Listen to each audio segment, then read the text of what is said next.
எப்போதுமே ஒரே ஷேப்பில் கைட்டை விட்டு விட்டு போர் அடிக்குதா? உங்களுக்காண்டா இந்த வீடியோ. இந்த வீடியோவில் நாம் ஒரு டெல்டா கைட் தான் செய்ய போகிறோம். அதாவது ட்ரையாங்கிள் ஷேப்பில் உள்ள கைட் செய்ய போகிறோம். இது ஏன் நான் இப்போ செய்கிறேன்னா, நிறைய வீடியோஸ் கைட் பற்றி போட்டிருக்கேன். எல்லா வீடியோவுமே நல்ல ரெஸ்பான்ஸ் கொடுத்துருந்தீங்க. ஸோ அதோட கண்டினியூஷனாக இந்த வீடியோவை போடுறேன். ஸோ நான் எப்படி ஒரு ஸ்கொயர் கைட் செய்கிறதும் எப்படி ஒரு ராக்கெட் கைட் செய்கிறதும் வீடியோ போட்டிருந்தேன். ஸோ அந்த வீடியோட லிங்க்ஸ்லாம் நான் கீழே டிஸ்கிரிப்ஷனில் கொடுக்குறேன், போய் செக் பண்ணி பாருங்கள். ஸோ இப்போ வாங்க எப்படி ஒரு டெல்டா கைட் செய்கிறேன்னு பார்க்கலாம். நான் ஒரு நியூஸ் பேப்பர் எடுத்துக்கிட்டேன். அந்த நியூஸ் பேப்பரில் நான் மார்க் பண்ணுற மாதிரியே நீங்கள் மார்க் பண்ணிக்கோங்க. அடியிலையும் இந்த மாதிரி ஒரு கோடு வரைஞ்சிக்கிறேன். ஸோ நம்ம அடியில் வரைஞ்ச கோடை நம்ம கட் பண்ணி எடுத்துக்கலாம். நம்ம சைடில் கர்வ் வரைஞ்சோம் தெரியுமா? ஸோ அந்த கர்வையும் நான் சிசர் யூஸ் பண்ணி கட் பண்ணி எடுத்துக்கிறேன். கட் பண்ணி எடுத்ததுக்கப்புறம் இப்படி தான் இருக்கும். ஸோ எனக்கு அந்த ஷேப் சாட்டிஸ்ஃபைங்காக இல்லை. ஸோ நான் இன்னும் கொஞ்சம் கர்வ் பண்ணிவிட்டு கட் பண்ணிக்கிறேன்.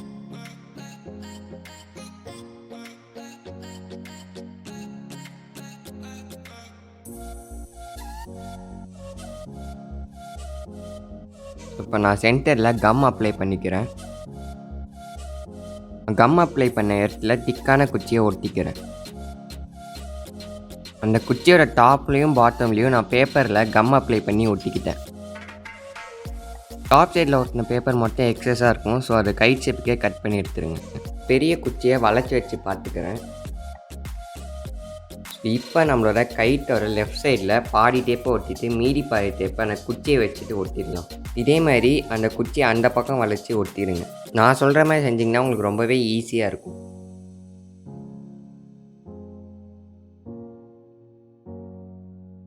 ஸோ நான் மற்ற இடத்துலையும் டேப் வச்சு ஒட்டிக்கிறேன். நான் எங்கெல்லாம் ஒட்டனோ அதே இடத்துல மட்டும் ஒட்டுங்க. நிறைய டேப் ஒட்டிட்டிங்கன்னா அந்த கைட்டுக்கு வெயிட் ஆட் ஆன் ஆகிடும். ஸோ அந்த கைட் பறக்கிறதுக்கு நம்ம சூஸ்திரம் போட போகிறோம். நம்ம நடுவில் ஓட்டின குச்சிக்கும் வளைச்சி வச்ச குச்சிக்கும் மேலேயும் கீழேயும் கிராஸாக 2 ஓட்டை போட்டுக்கோங்க. இந்த ஆர்க்லேருந்து கொஞ்சம் டிஸ்டன்ஸ் விட்டுக்கிட்டு அந்த இடத்துல மார்க் பண்ணிக்கிறேன். நம்ம மார்க் பண்ண இடத்துல லெஃப்ட் சைடும் ரைட் சைடும் ஓட்டை போட்டுக்கோங்க.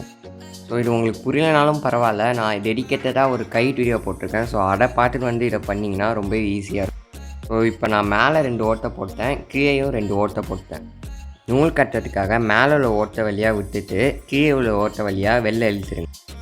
இழுத்ததுக்கப்புறம் அந்த இடத்துல நீங்கள் நாட் போட்டுருங்க.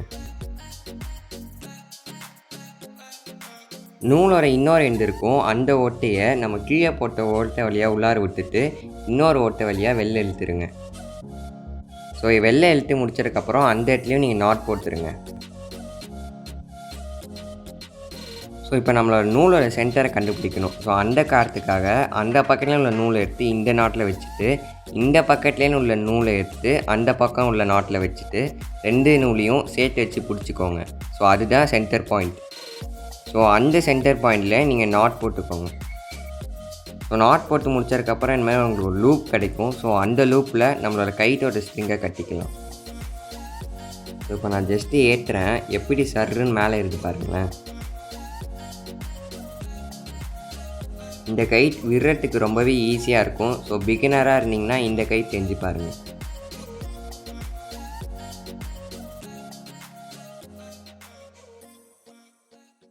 ஸோ இந்த கைட் வீடியோ ரொம்பவே டிஃப்ரெண்ட்டாக இருந்திருக்கும்னு நினைக்கிறேன். ஸோ அப்படி இருந்தேன்னா மறக்காமல் லைக் பண்ணிவிட்டு சப்ஸ்கிரைப் பண்ணுவீங்க. So that's it for today. Bye bye.